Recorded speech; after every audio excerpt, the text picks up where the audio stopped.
آمنوا اتقوا الله حق تقاته ولا تموتن إلا وأنتم مسلمون يا أيها الذين آمنوا اتقوا الله وقولوا قولا سديدا يصلح لكم أعمالكم ويغفر لكم ذنوبكم ومن يطع الله ورسوله فقد فاز فوزا عظيما أما بعد فإن أصدق الحديث كتاب الله وخير الهدي هدي محمد صلى الله عليه وسلم وشر الأمور محدثاتها فإن كل محدثة بدعة وكل بدعة ضلالة وكل ضلالة في النار اللهم لا علم لنا إلا ما علمتنا إنك أنت العليم الحكيم اللهم ارزقنا علما نافعا ورزقا طيبا وعملا متقبلا اللهم علمنا ما ينفعنا وزدنا علما رب اشرح لي صدري ويسر لي أمري واحلل عقدة من لساني يفقهوا قولي ربي زدنا علما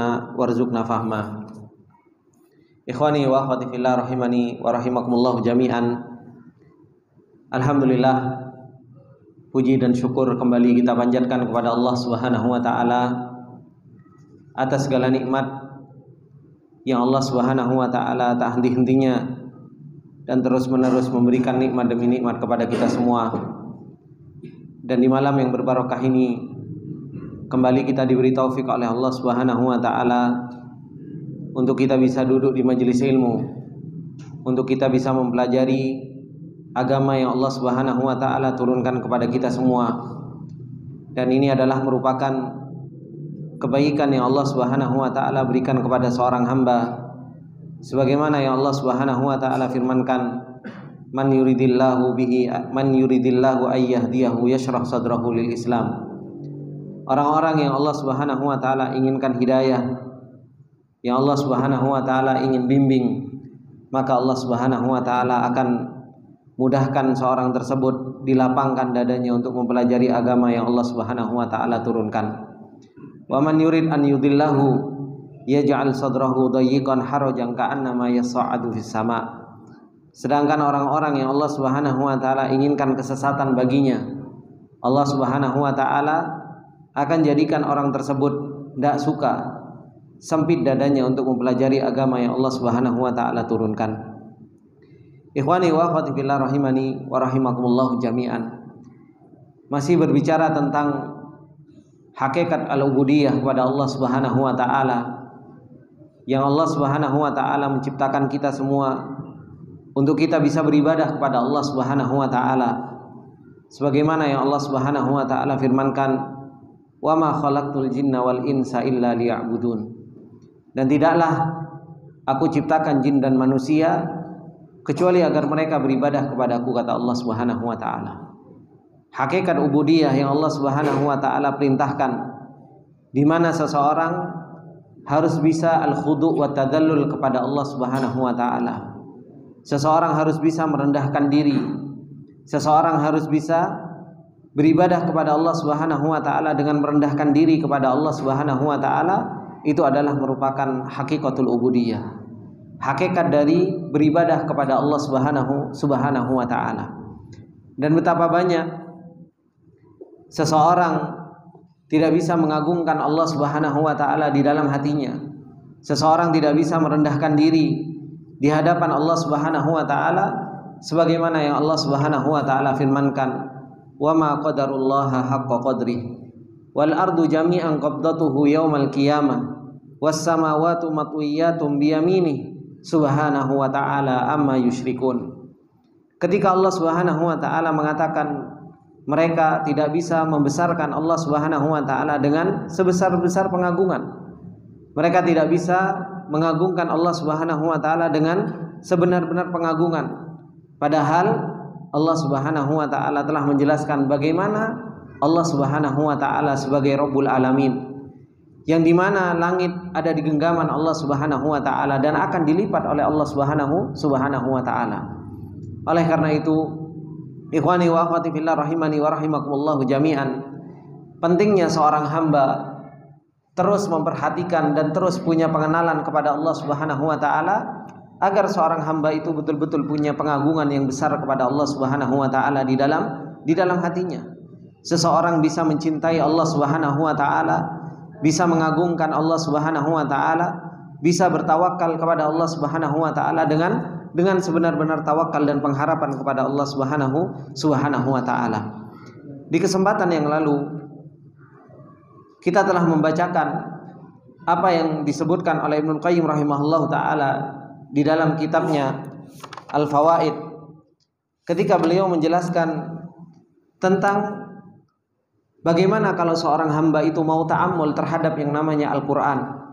Seseorang mau berfikir terhadap Al-Quran yang Allah Subhanahu wa ta'ala turunkan, yang Allah Subhanahu wa ta'ala firmankan, kitabun anzalnahu ilaika mubarakun liyadabbaru ayatihi waliyatadzakkara ulul albab.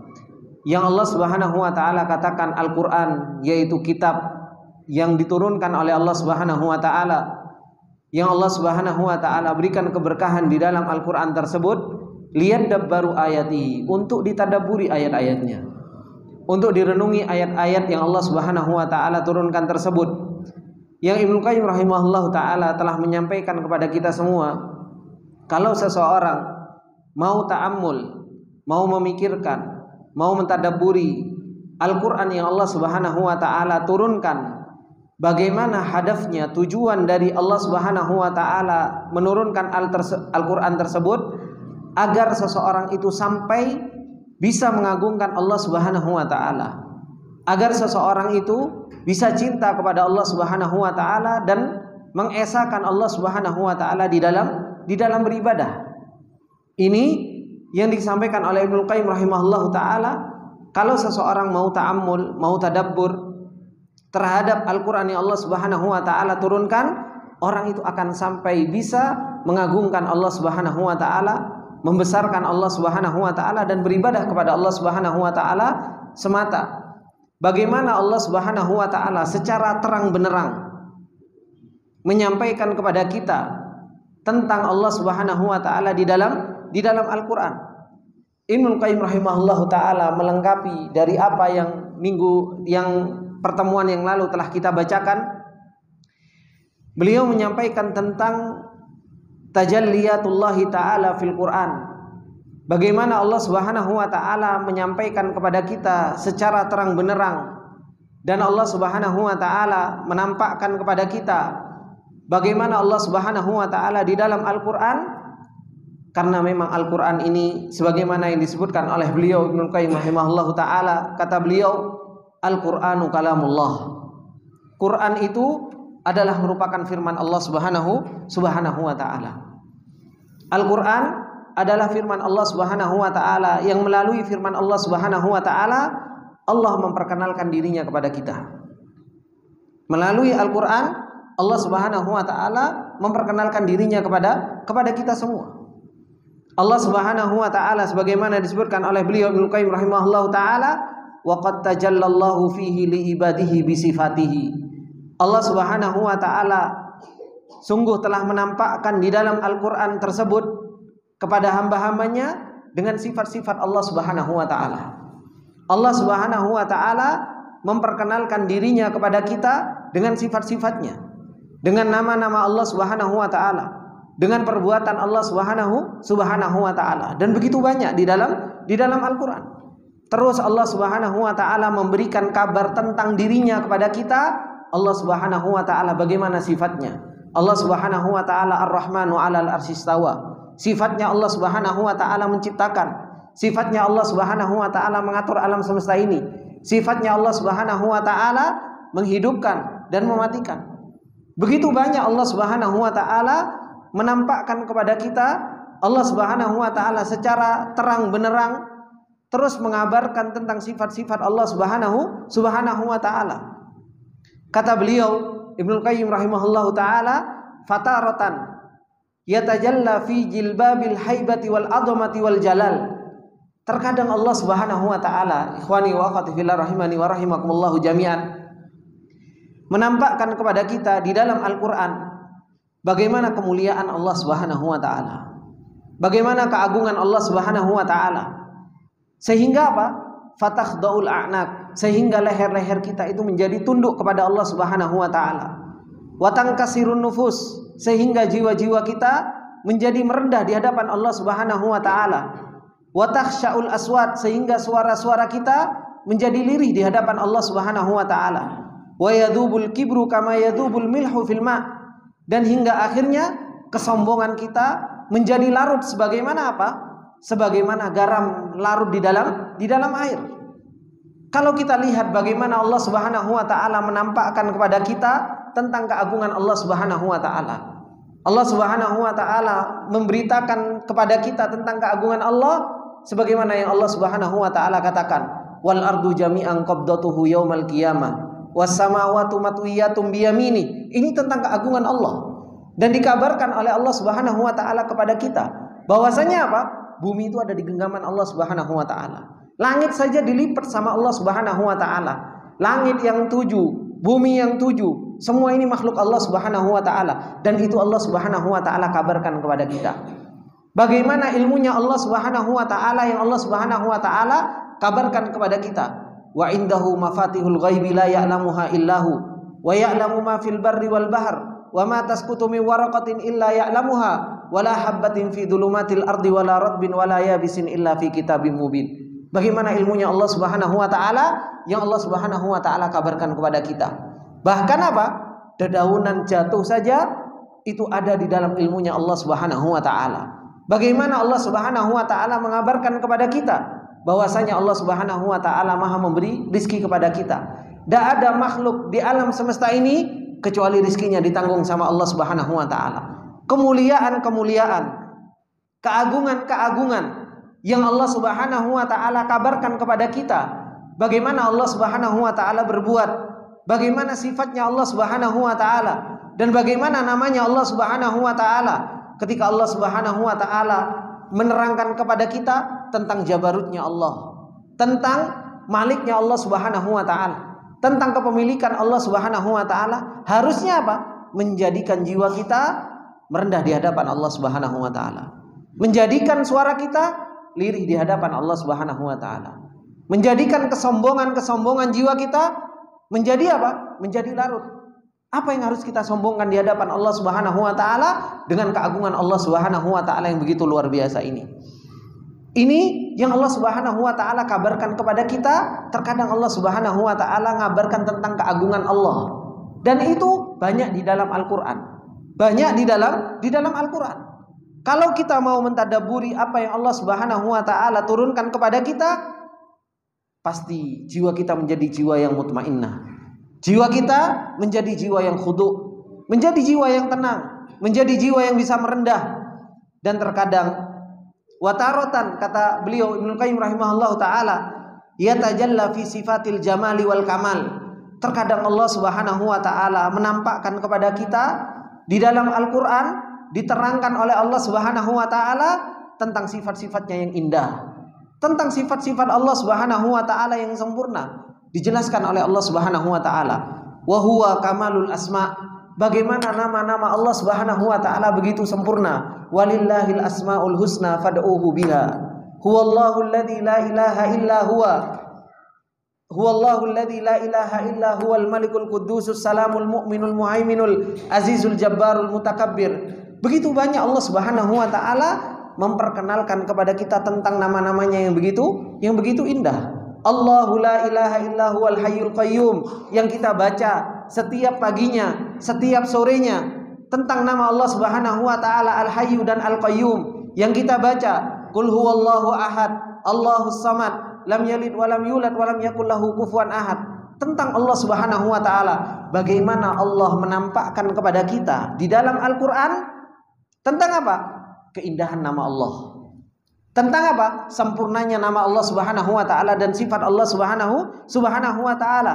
Wa jamalul af'al, dan begitu pula indahnya perbuatan Allah Subhanahu wa taala, adalu ala kamalid dzat, yang menunjukkan tentang kesempurnaan zatnya Allah Subhanahu wa taala. Ini semua diterangkan ikhwani fillah rahimani wa rahimakumullah oleh Allah Subhanahu wa taala di dalam Al-Qur'an. Bukan enggak diterangkan. Di dalam Al-Qur'an ini begitu banyak. Terkadang Allah membicarakan tentang namanya, terkadang Allah Subhanahu wa taala membicarakan sifatnya, terkadang Allah Subhanahu wa taala membicarakan tentang perbuatan Allah, terkadang Allah Subhanahu wa taala berbicara tentang keindahannya, terkadang Allah membicarakan tentang kesempurnaannya, terkadang Allah Subhanahu wa taala membicarakan tentang bagaimana keagungan Allah Subhanahu wa taala. Ini semua ada di dalam Al-Qur'an. Semua ada di dalam Al-Qur'an. Dan terus-menerus Allah Subhanahu wa taala yatajalla fil Qur'an, menampakkan dan terus secara terang benderang Allah Subhanahu wa taala mempertontonkan itu di dalam Al-Qur'an. Cuma masalahnya itu, afala yatadabbaruna al-Qur'an am ala qulubin aqfaluha. Permasalahannya itu, apakah kita mau mentadabburi Al-Qur'an atau hati kita itu dalam keadaan mati. Hati kita dalam keadaan ghaflah. Hati kita dalam keadaan lalai. Apakah permasalahannya itu? Afala yatadabbaruna al-Qur'an walau kana min indi ghairillah lawajadu fihi ikhtilafan katsira. Permasalahannya, apakah kita tidak mau mentadabburi Al-Qur'an karena akal-akal kita yang kita malas untuk memikirkan Al-Qur'an tersebut. Ini yang jadi permasalahannya. Allah Subhanahu wa taala betul-betul yatajalla, menampakkan secara terang benderang di dalam Al-Qur'an, menjelaskan secara wadih, secara jelas di dalam Al-Qur'an tentang Allah Subhanahu wa taala. Tapi permasalahannya yang ada itu pada diri kita. Kita enggak mau bertadabbur. Kita enggak mau memikirkan apa yang Allah Subhanahu wa taala turunkan kepada kita. Sehingga apa? Akhirnya kita enggak pernah mendapatkan, tidak pernah mengenali tentang Allah Subhanahu wa taala. Padahal kalau seseorang itu mengenali Allah Subhanahu wa taala, bagaimana jamalnya, indahnya Allah, bagaimana kamalnya Allah, kesempurnaannya Allah, bagaimana namanya Allah, sifatnya Allah, perbuatan Allah, kata beliau, fayastamfidu hubbuhu min qalbil abdi quwwatal hubbi kulliha. Orang kalau bisa kenal dengan Allah Subhanahu wa taala dengan sebenar-benar pengenalan, akan menarik hati seorang hamba untuk bisa cinta kepada Allah Subhanahu wa taala dengan sekuat-kuatnya cinta. Cintanya kepada Allah Subhanahu wa taala itu akan tumbuh. Oleh karena itu kata beliau Ibnu Qayyim rahimahullahu taala, bihasbi ma arafahu min sifati jamalihi wa nu'utihi kamalihi fayasbahu fuadu abdihi farighan illa min muhabbatihi.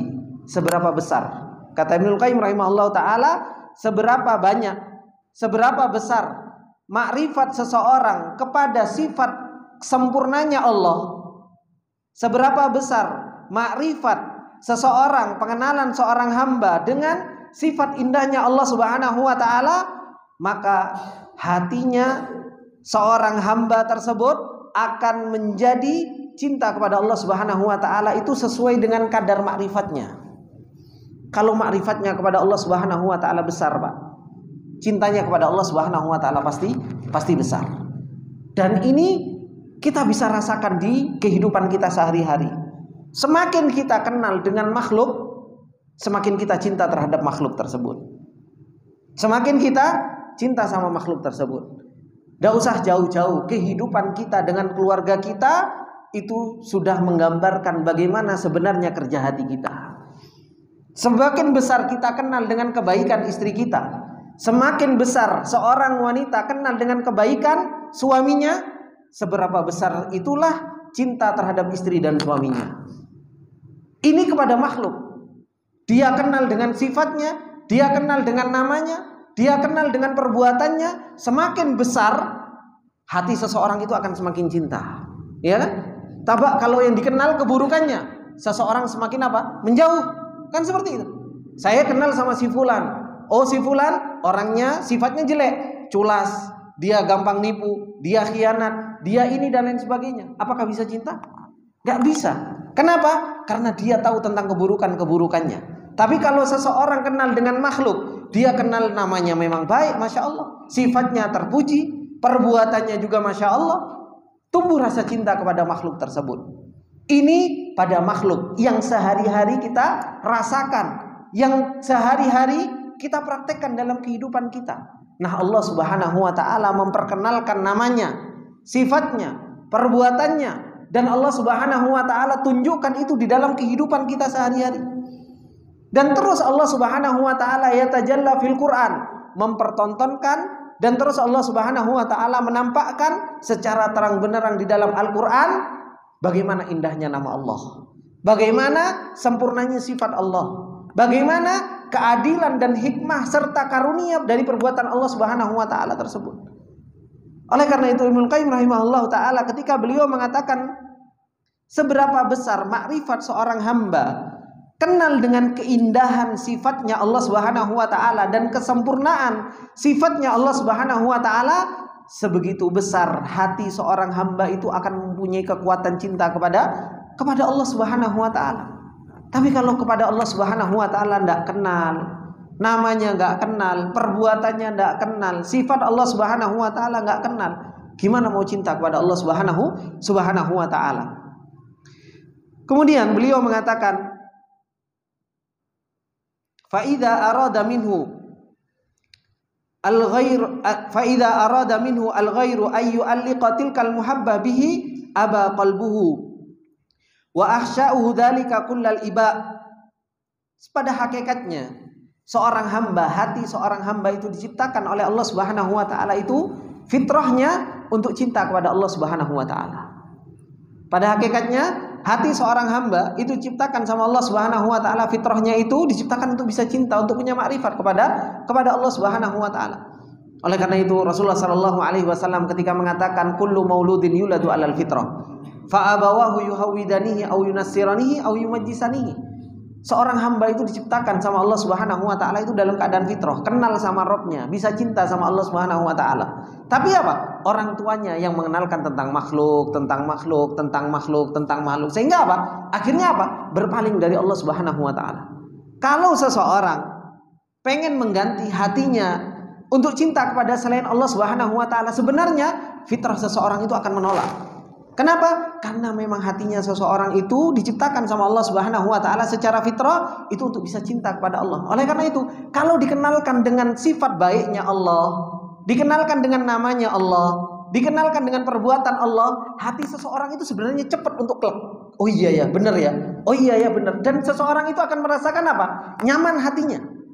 Ketika kenal dengan perbuatan Allah, kenal dengan namanya Allah, kenal dengan sifat sempurnanya Allah Subhanahu wa taala, hati seseorang itu cepat sekali tentram. Hati seseorang itu cepat sekali merasakan ketenangan. Kenapa? Karena memang hati seseorang itu fitrahnya untuk bisa cinta sama Allah. Cepat untuk dia kembali kepada Allah itu cepat sekali.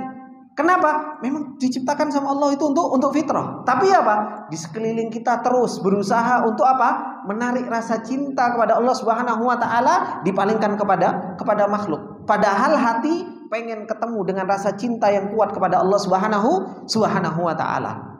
Maka ini ikhwani wa akhwati fillah rahimani wa rahimakumullahu jami'an.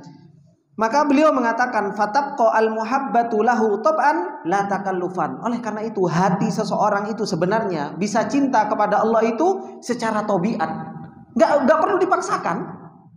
Berbeda kalau cinta kepada makhluk. Cinta kepada makhluk itu takalluf.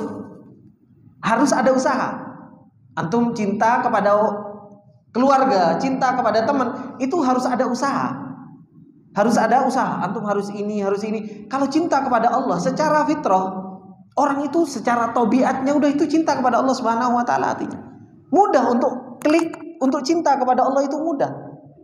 Karena apa? Karena memang Allah Subhanahu wa taala fitrahkan hati seseorang itu untuk bisa cinta, cuma maunya dari enggak nama Allah yang indah, sifat Allah yang begitu sempurna, perbuatan Allah Subhanahu wa taala yang tidak pernah lepas dari keadilan dan karunia Allah Subhanahu wa taala.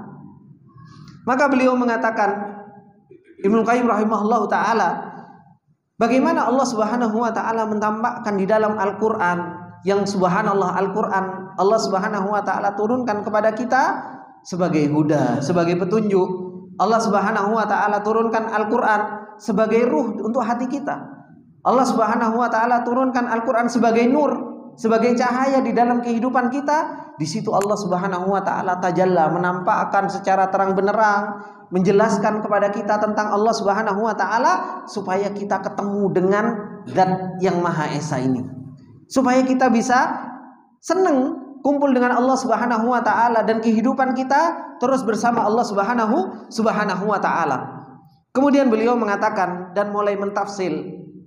Kata beliau Ibnu Qayyim rahimahullahu taala, wa idza tajalla bi sifatir rahmati wal birri wal lutfi wal ihsan.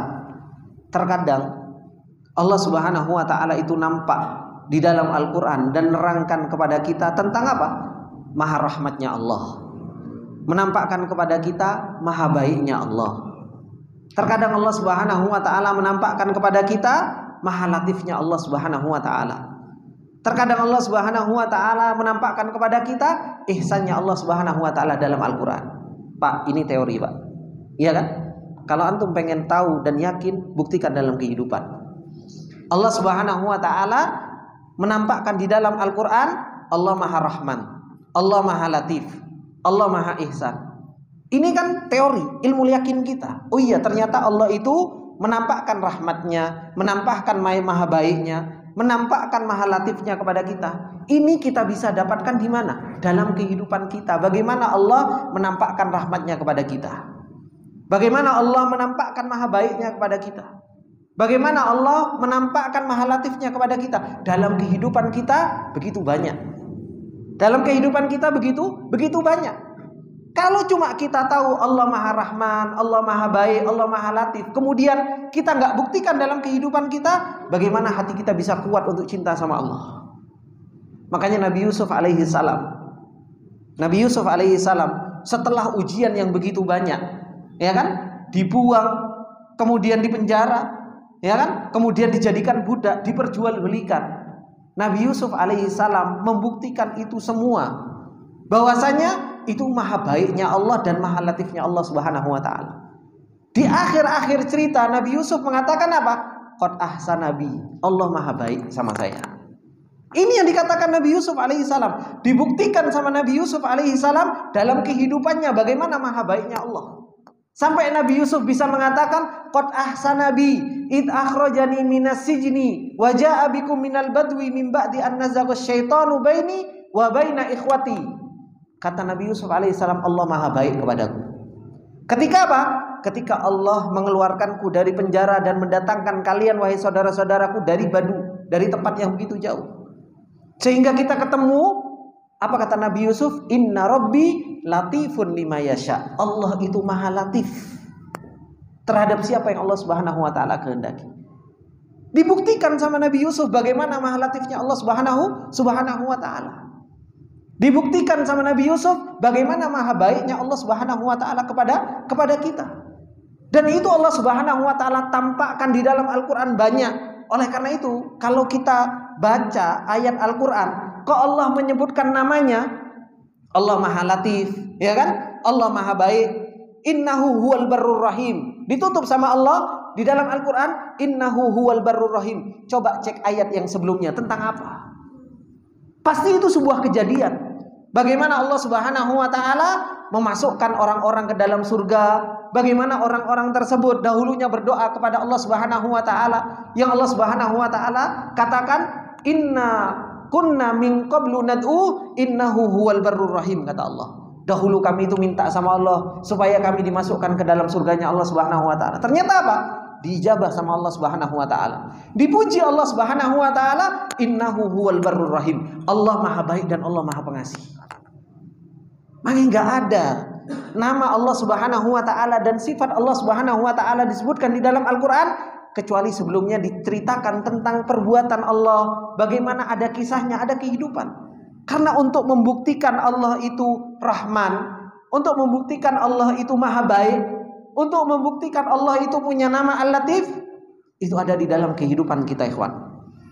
Kalau kita nggak kuat tafakkurnya, kalau kita nggak kuat tadabburnya, nggak akan kita bisa cinta dan punya kehidupan dengan Allah Subhanahu wa taala kuat. Tapi kalau kita ngelihat ada orang ngasih rizki, subhanallah maha latifnya Allah. Terkadang kita ketemu sama orang yang orang tersebut terkadang menjadi sebab rizki kita. Siapa yang mempertemukan tersebut kalau bukan maha latifnya Allah? Maha latifnya Allah, maha razaknya Allah Subhanahu wa taala. Dalam setiap kehidupan itu ada nama Allah Subhanahu wa taala yang Allah titipkan di dalam kehidupan kita. Maka beliau mengatakan, Ibnu Qayyim rahimahullahu taala, wa idza tajalla bi sifatir rahmah wal birri wal lutfi wal ihsan. Ketika Allah Subhanahu wa taala menampakkan kepada kita dengan sifat rahmahnya, maha baiknya, maha latifnya Allah Subhanahu wa taala dan maha ihsannya Allah, apa yang muncul di dalam hati kita? In ba'atsat, kata beliau, quwwatur raja. Orang kalau dia kenal kuat dengan maha baiknya Allah, maha rahmannya Allah, akan muncul sifat mengharap kepada Allah Subhanahu wa taala. Akan muncul apa? Roja, mengharap kepada Allah Subhanahu wa taala dari seorang hamba. Wa basato amaluhu, akhirnya dia punya harapan kepada Allah Subhanahu wa taala, enggak gampang putus asa. Wa qawiya ta'muhu, dan dia apa? Dia mengharap kepada Allah Subhanahu wa taala dengan kuat. Wasaro ila rabbih, dan dia terus akan berjalan kepada Allah Subhanahu wa taala. Wajadir raja yahdu rikaba sairihi, dan dia akhirnya menjadikan harapannya dia kepada Allah Subhanahu wa taala, dia jadikan tunggangan untuk bisa sampai kepada Allah Subhanahu wa taala. Kapan seseorang itu bisa seperti itu? Kalau seseorang itu kenal dengan nama rahmatnya Allah, maha latifnya Allah, dan maha ihsannya Allah, maha baiknya Allah Subhanahu wa taala. Kata beliau Ibnu Qayyim rahimahullah taala, wa kullama qawiyar raja jadda fil amal. Semakin besar harapan kepada Allah Subhanahu wa taala, dia akan semakin berusaha untuk beramal. Gak males-malesan. Kama annal badira kullama qawiya ta'muhu fil mughilli ghalaqa ardahu bil budri wa idza dhafu arja'uhu qassara fil badri. Seperti itu pula orang kalau dia kenal dengan Allah Subhanahu wa taala dan dia mengharap kepada Allah Subhanahu wa taala, maka apa? Seseorang itu akan kuat pengenalannya, seseorang itu akan kuat untuk beramal ketaatan kepada Allah Subhanahu wa taala. Kenapa? Harapannya luar biasa. Harapannya luar biasa. Ini Pak, kalau seseorang itu mengharap luar biasa, nggak usah jauh-jauh dalam kehidupan kita. Kita buktikan saja. Kita kalau mengharap gajilah dari perusahaan, ya kan? Kita harapan kita wis gaji dari perusahaan, gitu kan? Maisha kita dari sebuah perusahaan. Semangat kan kerja, gitu loh. Mau shift pagi, shift setengah sore, shift malam, kerja malam-malam, wis kuat amalnya. Kenapa? Aku lagi gak kerja, gak dapat uang masalahnya. Ngarepnya apa? Ya, ngarepnya dari perusahaan itu. Gak ada harapan lain. Kan seperti itu. Gak ada, dia gak mikir dodolan ini, jualan ini, gak ada. Dia pikirannya cuma mengharapnya dari perusahaan tersebut. Mau disuruh shift pagi, shift sore, shift malam, bismillah, jalan terus. Kuat dia untuk beramal seperti itu. Kenapa? Harapannya hanya sama perusahaan. Makanya semakin kuat amalan semakin kuat harapan seseorang itu kepada Allah dan harapannya hanya kepada Allah Subhanahu wa taala, semakin kuat dia beramal. Kenapa kalau urusan dunia kita kuat dalam beramal, tapi urusan bersama Allah Subhanahu wa taala kayaknya kok bertentangan? Semakin apa? Semakin justru males-malesan. Ini menunjukkan bahwasannya apa? Sebenarnya harapannya kepada Allah Subhanahu wa taala lemah.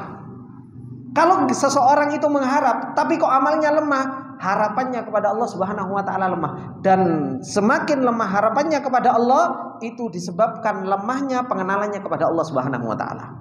Tidak ada yang lain. Makanya apa? Semakin kuat orang kenal dengan Allah, semakin kuat pengenalan, semakin kuat rojaknya, semakin kuat cintanya kepada Allah Subhanahu wa taala.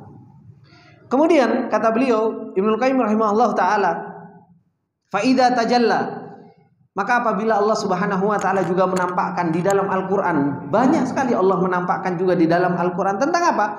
Tentang sifat adilnya Allah Subhanahu wa taala. Tentang sifat intiqamnya Allah Subhanahu wa taala. Tentang sifat godobnya Allah Subhanahu wa taala. Tentang sifat ukubahnya Allah Subhanahu wa taala dan marahnya Allah Subhanahu wa taala. Dan ini bukan hanya sekedar Allah menceritakan. Makanya Allah Subhanahu wa taala memerintahkan dulu orang-orang Quraisy, memerintahkan untuk berjalan. Kenapa? Orang-orang yang mereka mendapat adabnya Allah, hukuman Allah Subhanahu wa taala itu enggak jauh dari kota Mekah. Enggak jauh dari kota Mekah dan mereka melewati jalur-jalur tersebut. Mereka melewati jalur-jalur tersebut. Buktikan dalam kehidupan bagaimana marahnya Allah Subhanahu wa taala dan keadilan Allah. Orang yang dia bermaksiat kepada Allah Subhanahu wa taala dapat keadilan Allah Subhanahu wa taala. Walan tajida li sunnatillahi tabdila walan tajida li sunnatillahi tahwila. Dihukum sama Allah Subhanahu wa taala. Orang kalau dia kenal betul-betul tentang bagaimana keadilan Allah, bagaimana murkanya Allah Subhanahu wa taala dan hukuman dari Allah Subhanahu wa taala, apa yang muncul di dalam diri seseorang? Yang muncul di dalam diri seseorang apa? In qama'atin nafsu al-ammarah. Maka apa? Seseorang itu akan menundukkan apa? Jiwa ammaratun bisuknya itu akan merendah.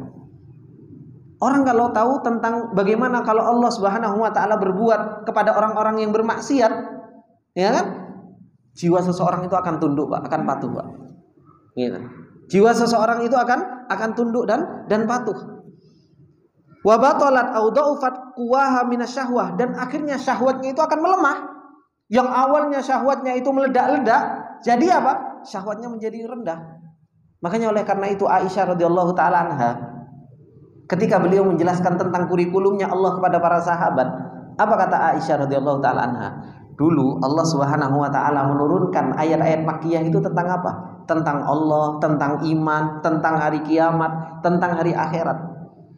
Setelah Aisyah besar dan sudah dinikahi oleh Rasulullah sallallahu alaihi wasallam dan sudah pindah ke Madinah, baru setelahnya itu ayat-ayat apa? Ayat-ayat hukum. Ya kan? Ayat-ayat hukum yang diturunkan oleh Allah Subhanahu wa taala. Kata Aisyah, kalau seandainya ayat-ayat hukum ini turun, ayat-ayat hukum ini turun duluan, maka apa? Para sahabat sulit untuk meninggalkan larangan-larangan Allah Subhanahu wa taala. Kenapa? Karena jiwanya belum turun. Amaratun bisuknya itu masih belum turun. Gitu loh. Akhirnya apa?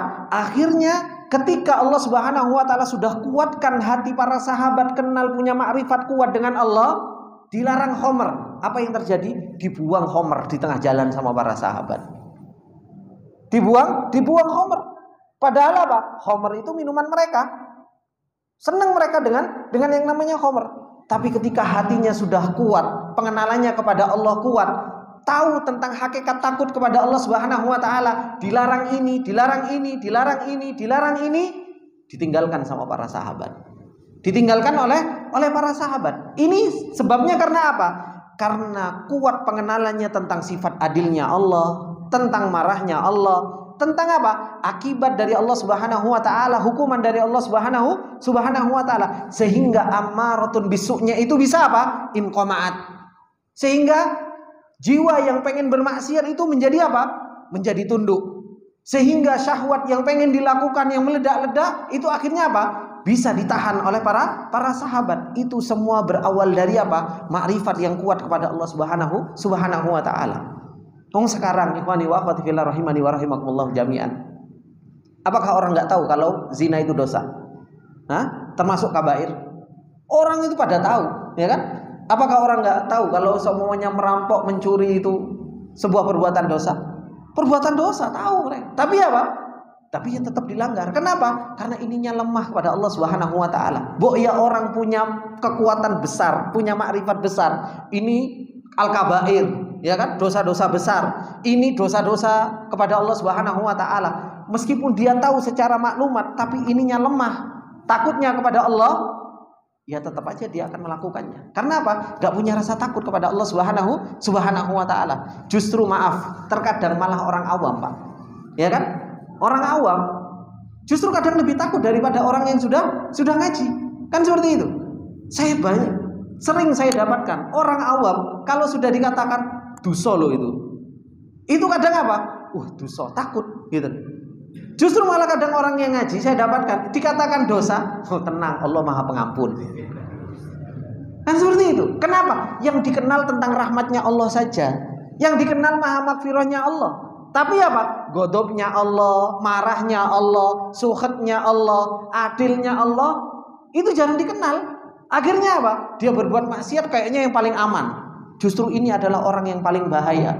Orang berbuat maksiat tapi merasa aman dari hukuman Allah Subhanahu wa taala. Nasallallahu al-afiyah. Kadang orang awam jauh lebih takut gitu loh. Orang awam kalau dibilang dosa lo, iki perbuatan dosa besar, orang justru malah apa? Insijar gitu. Maksudnya dia justru malah menahan. Yang penting apa? Jangan sampai terjatuh. Maka ini ikhwani fillah rahimani wa rahimakumullah jami'an, ngajinya kita. Harusnya semakin kita ngaji, semakin kita kenal dengan Allah, semakin kita kenal dengan namanya, sifatnya, perbuatan Allah, menjadikan cinta kita kepada Allah kuat, menjadikan pengharapan kita kepada Allah kuat, menjadikan rasa takut kita kepada Allah Subhanahu wa taala itu begitu kuat. Ini adalah merupakan apa? Buah dari hasil ngaji kita. Bukan malah sebaliknya. Bukan malah sebaliknya. Adzan gitu. Pak.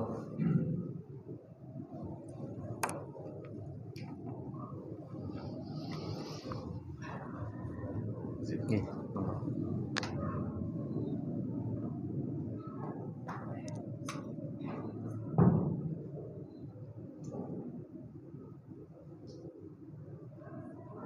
Allahu Akbar,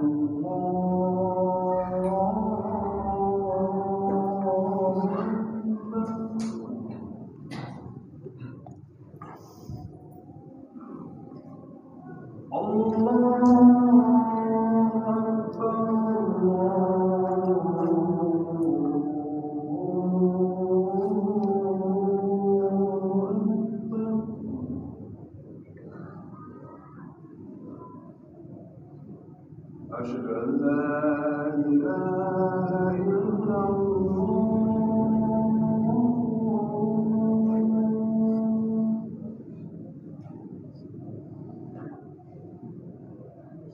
أشهد أن لا إله إلا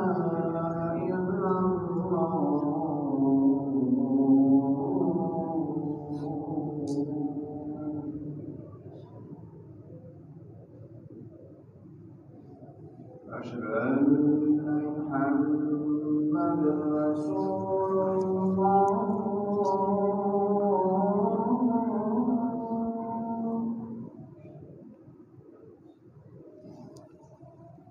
أشهد أن محمدا رسول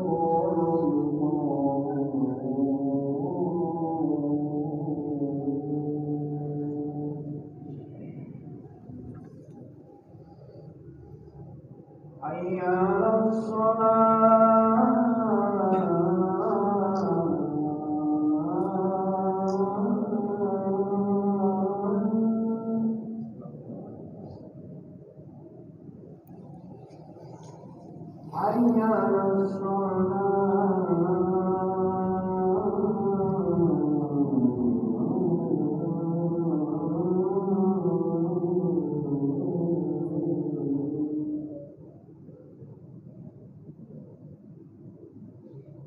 حي على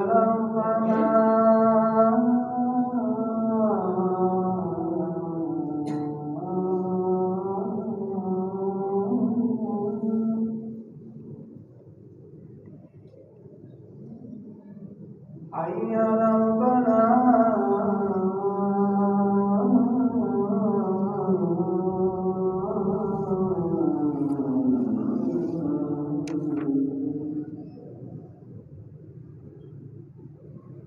الله أكبر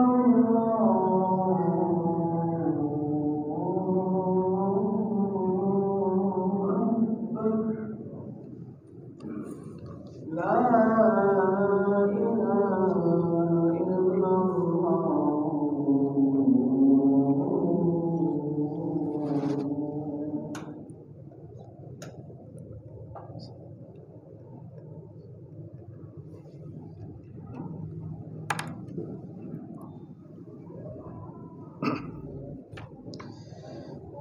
Bismillah. Ikhwani wa akhwati fillah rahimani wa rahimakumullah jami'an. Maka apa yang Allah Subhanahu wa taala tampakkan di dalam Al-Qur'an yang begitu terang benderang menjelaskan tentang nama Allah Subhanahu wa taala, sifat Allah Subhanahu wa taala serta perbuatan Allah Subhanahu wa taala yang sepatutnya bagi kita untuk kita terus mentadabburi apa yang Allah Subhanahu wa taala turunkan kepada kita semua. Allah Subhanahu wa taala terkadang menampakkan namanya, sifatnya supaya tumbuh harapan kita kepada Allah. Terkadang Allah Subhanahu wa taala tampakkan namanya, sifatnya, perbuatan Allah supaya tumbuh rasa khauf kita, rasa takut kita kepada Allah Subhanahu wa taala. Dan terkadang Allah Subhanahu wa taala tampakkan kepada kita bagaimana Allah Subhanahu wa taala adalah zat yang maha memerintahkan dan yang maha melarang. Supaya apa? Supaya kita mau tunduk dan patuh terhadap perintah dan larangan Allah Subhanahu wa taala. Allah Subhanahu wa taala perintahkan kita untuk kebaikan-kebaikan kita, dan Allah Subhanahu wa taala larang kita dari hal-hal yang itu adalah merupakan keburukan bagi kita semua. Dan terkadang Allah Subhanahu wa taala tampakkan kepada kita tentang bahwasanya Allah Subhanahu wa taala mempunyai nama As-Sami, Al-Basir, Al-Ilm, tentang sifat Allah Subhanahu wa taala bahwasanya Allah Maha melihat, Allah Maha mendengar, dan Allah Subhanahu wa taala Maha mengetahui. Tujuannya untuk apa? Supaya imba'atat minal abdi quwwatul haya, supaya tumbuh di dalam diri seorang hamba itu kuat rasa malu kepada Allah Subhanahu wa taala. Kuat rasa bahwasanya seorang hamba itu dilihat oleh Allah Subhanahu wa taala sehingga malu kepada Allah Subhanahu wa taala untuk mendatangi sesuatu yang Allah Subhanahu wa taala larang. Sehingga dia tidak berkata kecuali yang diridhoi oleh Allah Subhanahu wa taala, tidak berbuat kecuali yang diridhoi oleh Allah Subhanahu wa taala. Begitu pula terkadang Allah Subhanahu wa taala menampakkan kepada kita di dalam Al-Qur'an bagaimana kifayahnya Allah Subhanahu wa taala.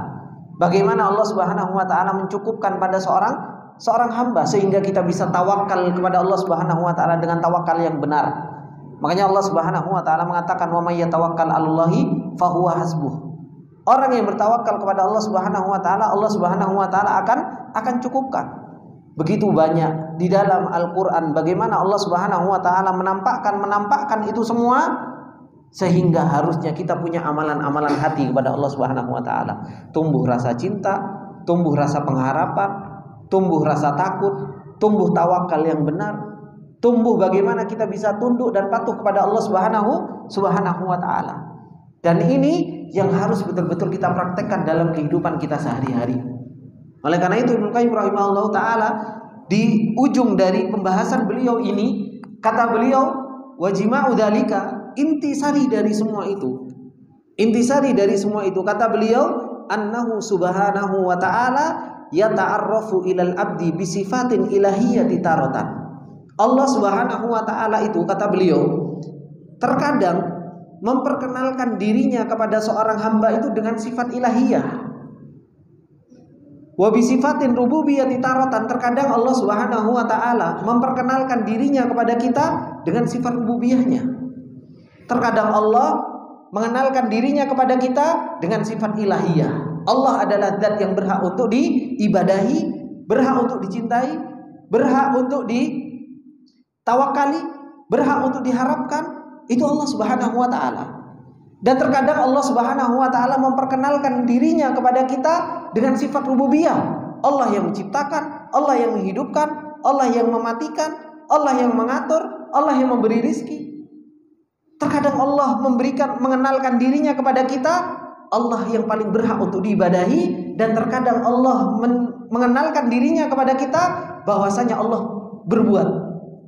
Dan ini harus kita cerdas di dalam membaca Al-Quran, mentadaburi Al-Quran. Sehingga akhirnya seorang hamba apa? Fayujibu lahu syuhudu sifatil ilahiyah al-muhabbatal khasah. Sehingga kalau orang itu betul-betul kenal dengan sifat ilahiyah dan rububiyah Allah, akhirnya apa? Seorang itu bisa cinta kepada Allah Subhanahu wa taala dengan cinta yang khusus. Dengan cinta yang khusus. Dan akhirnya seseorang itu bisa apa? Wasyauqa ila liqaihi, bisa rindu kepada Allah Subhanahu wa taala. Bisa rindu kepada Allah Subhanahu wa taala, wal unsa wal farha bihi. Seseorang itu bisa senang kumpul dengan Allah Subhanahu wa taala dan berbahagia ketika hidup dengan Allah Subhanahu wa taala. Inilah yang harus kita capai, ikhwan fillah.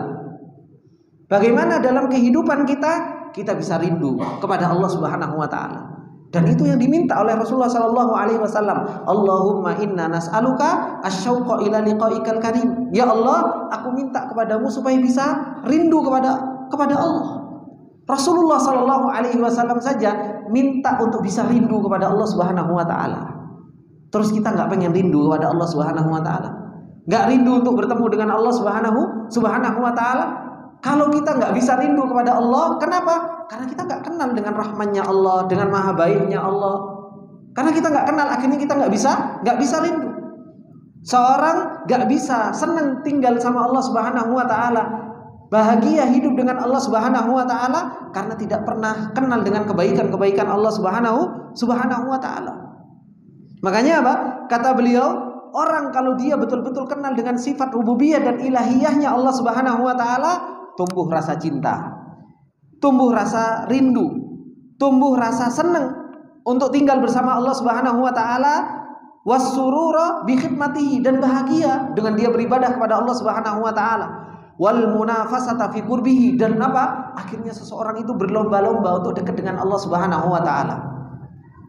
Bisa berlomba-lomba. Makanya ketika Allah Subhanahu wa taala mengatakan wasari'u ila magfiratin mir rabbikum wa jannatin arduhas samawati wal ardu uiddat lil muttaqin, orang diperintahkan untuk bersegera, berlomba-lomba bisa dekat dengan Allah Subhanahu wa taala. Di ayat yang lain Allah mengatakan wasabiku, berlomba-lombalah kalian untuk dekat dengan Allah Subhanahu wa taala.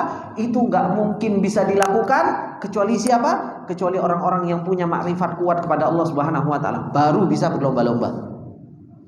Baru bisa berlomba-lomba untuk mendapatkan hal tersebut. Kemudian apa kata beliau? Wat tawaddudu ilaihi bi taatihi, dan orang itu bisa senang taat kepada Allah Subhanahu wa taala. Coba bayangkan Rasulullah sallallahu alaihi wasallam saking senangnya ibadah kepada Allah Subhanahu wa taala mengatakan, "Ya Bilal, arihna bis shalah." Wahai Bilal, beri kenyamanan saya dengan salat. Rasulullah sallallahu alaihi wasallam saking senangnya taat kepada Allah Subhanahu wa taala, salat sampai bengkak kakinya. Ya kan?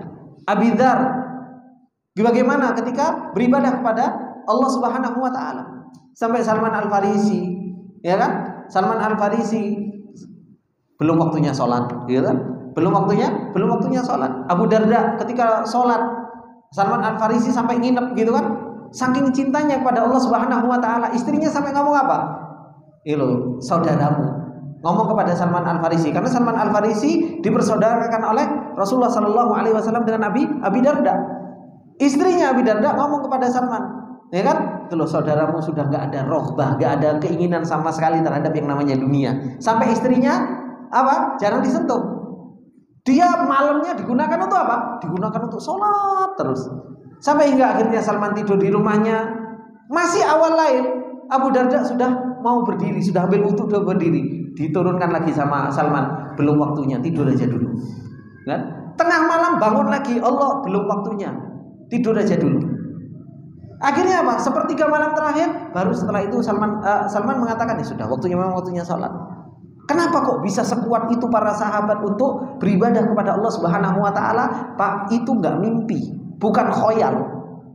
Gitu loh. Makanya iman itu bukan khayalan. Iman itu butuh ditumbuhkan. Kuatnya seorang dalam beribadah itu butuh amalan hati. Kerja iman di dalam hati itu harus ada. Kalau enggak dikerjakan, hanya ngarep, ketoknya enak ya. Kalau ketemu sama wilayah iman itu kayaknya enak. Nanti kalau ketemu bulan Ramadan saya akan gini, saya akan kayak gini. Tapi apa? Kerja hati nggak pernah dikerjakan. Akhirnya apa? Ketemu Ramadan, cuma turu ngenteni buka puasa. Kenapa? Hatinya nggak dipersiapkan. Mesinnya itu nggak disiapkan. Dikira kalau sudah ketemu dengan musim kebaikan akan langsung ngebut, nggak bisa. Ketemu dengan musim kebaikan, musim-musim haram, di bulan-bulan haram, dikira nanti saya akan puasa, nanti saya akan sedekah, nanti saya akan seperti ini. Tapi mesinnya nggak dibeneri, hatinya, perkenalannya dengan Allah nggak diperbaiki, ya nggak bisa ngebut. Yang ada apa? Baru jalan mogok lagi. Seperti itulah kehidupan hati. Hati seseorang harus betul-betul diperbaiki, harus betul-betul dijalankan hak pengenalan seseorang itu kepada Allah. Kerja hati untuk mendapatkan iman yang benar itu harus dijalankan. Kalau enggak Pak, enggak bisa kuat kayak para sahabat dalam beribadah. Jangan dikira Rasulullah bisa seperti itu, enggak punya makrifat kuat. Makanya Rasulullah, apa kata beliau? Inni a'lamakum billah, aku adalah orang yang paling kenal dengan Allah. Kalau sudah paling kenal, kata Rasulullah, atqakum, aku adalah orang yang paling takwa. Aku adalah orang yang paling takut kepada Allah. Makanya Rasulullah SAW nanti dijelaskan sama beliau setelah pembahasan ini, bagaimana Rasulullah mengagungkan Allah Subhanahu wa taala. Hebat. Bagaimana para sahabat mengagungkan Allah. Hebat, luar biasa. Itu sebuah karena apa? Makrifat yang kuat kepada Allah Subhanahu wa taala. Sehingga kata beliau, orang yang dia kenal dengan sifat ilahiyah dan kenal dengan sifat rububiyahnya Allah, akhirnya apa? Wal firara minal khalqi ilaihi. Orang itu akan lari dari makhluk menuju Allah semuanya. Aku enggak butuh sama makhluk, aku butuhnya hanya kepada Allah. Aku gak mengharap kepada makhluk, mengharapnya hanya kepada Allah. Dan akhirnya apa? Wa yasiru huwa wahdahu hammahu duna ma siwah. Akhirnya seluruh tujuannya hanya kepada Allah Subhanahu wa taala. Makhluk bukan jadi tujuan dia. Ini orang-orang yang punya makrifat kuat kepada Allah Subhanahu wa taala. Kapan bisa seperti ini? Kalau dia tadabbur dengan Al-Qur'an. Allah menampakkan tentang sifat rahmatnya, sifat godobnya, perbuatannya Allah, namanya, sifatnya, betul-betul luar biasa pengenalannya kepada Allah. Akhirnya Allah betul-betul hanya jadi satu tujuan. Ini orang kalau kuat pengenalannya kepada Allah Subhanahu wa taala, sehingga akhirnya dia bisa tawakal, bisa iftikor kepada Allah. Dia merasa fakir di hadapan Allah Subhanahu wa taala, wal isti'anah tabihi, dia bisa meminta pertolongan hanya kepada Allah, wadzulla wal khudu wal intisar lahu, dia bisa tunduk, bisa taat dan patuh hanya kepada Allah Subhanahu wa taala. Makanya beliau mengatakan apa? Wa kamalu dzalika, kesempurnaan itu bisa sampai seperti itu kapan? Kata beliau, ayyashhada rububiyyatahu fi ilahiyatihi wa ilahiyatahu fi rububiyatihi. Kalau seseorang itu sudah bisa menggabungkan, menyaksikan rububiyahnya terhadap uluhiyahnya Allah, bisa menggabungkan antara uluhiyahnya Allah dengan rububiyahnya Allah Subhanahu wa taala. Makanya rububiyah dan uluhiyah itu nggak bisa dipisah, Pak. Kan tadi pagi sudah kita pelajari tafsir, ya kan? Makanya Allah menanyakan, menjadikan bukti, wala in sa'altahum man khalaqas samawati wal ardo. Coba tanyakan kepada mereka, siapa yang menciptakan langit dan bumi? Wasakhara syamsa wal qamar, siapa yang menjalankan langit dan rembulan? Mereka mengatakan la yaqulunallah. Tapi apa? Fa anna yufakun. Tapi kenapa kalian berpaling? Kemudian ditanya lagi sama Allah Subhanahu wa taala, siapa yang memberi rizki dan lain sebagainya? Dan Allah Subhanahu wa taala katakan apa? Bal aktsaruhum la yaqilun. Kebanyakan mereka itu enggak gunakan akal pikirannya. Karena apa? Pada hakikatnya rububiyah dan uluhiyah ini sesuatu yang nggak bisa dipisahkan. Rububiyah menjadi saksi uluhiyahnya Allah. Uluhiyahnya Allah Subhanahu wa taala menunjukkan sifat rububiyahnya Allah Subhanahu wa taala. Ini nggak bisa dipisahkan. Dan ini makna dari kalimat la ilaha illallah. Butuh pengajian khusus tentang makna ilah. Bahwasanya makna dari ilah itu terkumpul di dalamnya makna rububiyah dan uluhiyahnya Allah Subhanahu wa taala. Sehingga kalau seseorang itu bisa menyaksikan dua hal ini, rububiyah dan ilahiyahnya Allah, seseorang itu bisa memuji Allah karena kepemilikannya. Orang itu tahu tentang kemuliaan Allah Subhanahu wa taala, tahu kalau perbuatan Allah penuh dengan keadilan dan hikmahnya Allah Subhanahu wa taala. Tumbuh luar biasa di dalam hatinya makrifat yang luar biasa, cinta, pengagungan yang luar biasa kepada Allah Subhanahu wa taala. Disitulah seseorang akhirnya bisa apa? Bisa nangis. Disitulah seseorang akhirnya beribadah kepada Allah Subhanahu wa taala itu penuh dengan pengagungan. Dan insyaallah di kesempatan yang lain kita akan jelaskan bagaimana Rasulullah, para sahabat dan orang-orang soleh mereka mengagungkan Allah Subhanahu wa taala di dalam peribadatan mereka, di dalam keseharian mereka dan dalam kehidupan mereka. Ini ikhwani wa akhwati fillah rahimani wa rahimakumullah jami'an. Semoga yang sedikit ini menjadikan kita semakin semangat untuk kita bisa meraih hakikat ubudiyah kepada Allah Subhanahu wa taala. Meraih hakikat ubudiyah kepada Allah Subhanahu wa taala. Dan ini teringat kemarin Bang Junangan cerita ke saya. Ustaz, saya ditanya, salat itu ibadah atau apa? Ibadah, salat itu nama ibadah. Ubudiyah sendiri itu apa? Ubudiyah sendiri itu yang tadi saya jelaskan. Hakikat hati mengagungkan Allah, membesarkan Allah, bisa tawakal. Itu hakikat ubudiyah. Betapa banyak orang salat tapi dia tidak mendapatkan ubudiyah. Orang puasa tapi nggak mendapatkan ubudiyah. Orang menunaikan ibadah haji tapi pada hakikatnya dia tidak mendapatkan ubudiyah kepada Allah Subhanahu wa taala. Hanya menjalankan perbuatan tapi hatinya nggak beribadah kepada Allah Subhanahu wa taala. Semoga kita mendapatkan ilmu yang nafi dan semoga Allah Subhanahu wa taala terus memberi taufik kita untuk kita bisa menuntut ilmunya Allah Subhanahu wa taala. Kita tutup dengan doa kafaratul majlis. Subhanakallahumma wa bihamdika asyhadu an la ilaha illa anta astaghfiruka wa atubu ilaik. Wassalamualaikum warahmatullahi wabarakatuh.